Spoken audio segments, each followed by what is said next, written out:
It's clear from all four Gospels that Jesus went into the temple and caused some kind of disruption there towards the end of his ministry.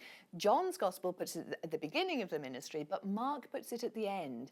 And most people think that that's probably more likely, and that it was probably something to do with Jesus's disruption of the temple that actually led to his death. Now, scholars are a bit uncertain as to what this meant. What was Jesus doing in the temple? Some people think he was against corruption or some kind of practices within the temple. But I think the majority of scholars nowadays think that it was a prophetic sign. It was supposed to symbolize the fact that the temple was going to be destroyed.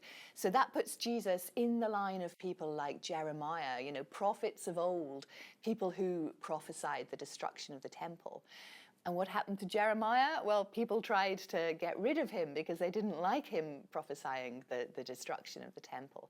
And that seems to me quite likely that if this happened towards the end of Jesus's life, the chief priests would have been very worried by what Jesus was doing in the temple. Even if it was only quite a small thing, even if it was only a fairly small prophetic sign, they had no idea what he was going to do next. It was Passover week. The place was full of tourists from all over the place, festival goers, absolutely packed into the city, people celebrating, God's bringing them out, delivering them from Egypt. It was a time of great rejoicing, and yet also a time of great friction and tension, and the Romans were there in high presence.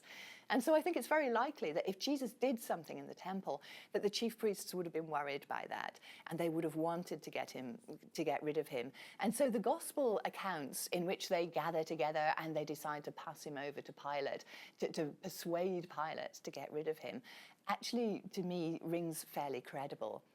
I think it's quite likely that Pilate was probably already watching him and wanted to get rid of him himself anyway.